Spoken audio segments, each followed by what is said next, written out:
Yeah, there's a lot this time. This might be a big haul. Well, it seems like I have accumulated quite a number of records since the last time I talked to you guys about the record haul, so figured might as well do this before it becomes a Goliath of a video. So let's dive right in. So the first couple of ones are used, and the reason for this is that for Christmas, my father got my stepmother a turntable for Christmas.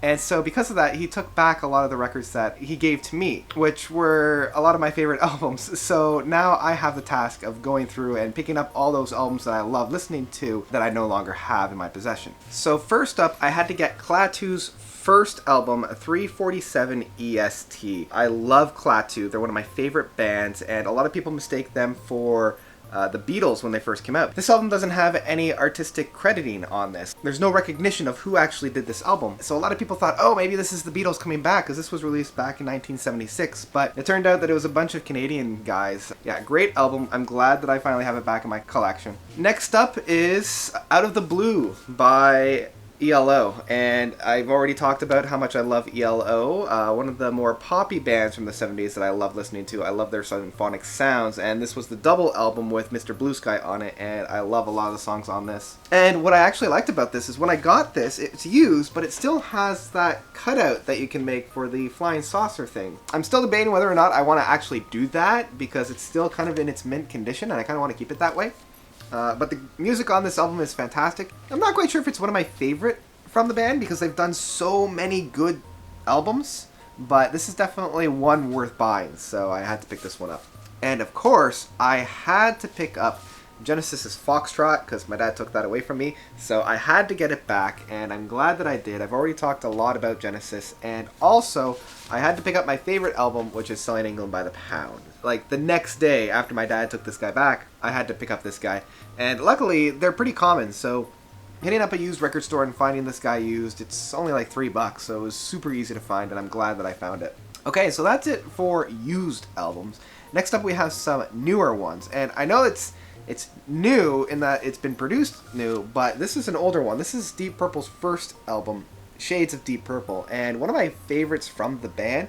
It tends to get overlooked just because they've put out a lot more heavier stuff since then, but I love the fact that it's got Hush on it. They have some really good covers on this album, like Help and Hey Joe. Yeah, it's a really, really great album, and I love how psychedelic it is. That's what I really liked about Deep Purple when they first started off. It's just that really heavy psychedelic stuff. And the album itself is actually in a shade of purple. So that was kind of a nice touch. I really, really like that. Next up, we have Green Day's American Idiot. My relationship with Green Day is very strange in that I'm not a big fan of Green Day, but I am a big fan of American Idiot and their 21st Century Breakdown albums. These two concept albums are a really great staple of music.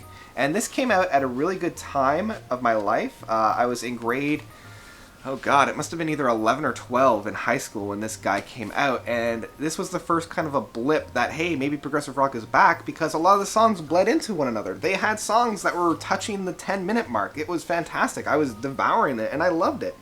Unfortunately, it didn't really catch on. You know, the mainstream music didn't really, like, they loved the album, but they didn't really continue that thought. So great album to have. I continuously listen to this guy, even now. So I had to pick up Led Zeppelin 2. Again, another staple for this. I love a lot of the songs on this. The one song that just gets me every single time is Thank You, the last song on the first side of this album. Great, great track. Physical Graffiti, the double album.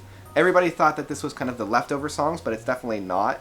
You got songs like Kashmir on here. 10 Years Gone is definitely my favorite song from this album. The whole album from start to finish is just solid, and I love every minute of it, so I had to pick this guy up. Next up, we have Purple by Baroness. And I already reviewed this album, and I loved it. The more I listen to it, the more I love it. I love how these guys are able to balance that brutality with that really soothing and melodic music. So I had to pick up Purple. And I also found their Yellow and Green album, the double album that they put out just before Purple. It's a little bit more crazy, and it's also a little bit more mellow. I haven't had a really good chance to really dive into it as much as I have Purple, but I'm really looking forward to actually diving in and absorbing a lot more music from this. Coming into the home stretch, of course, I had to pick up this guy, I already talked about it. Steven Wilson 4.5. It's a great little EP. It's got some really great music on it.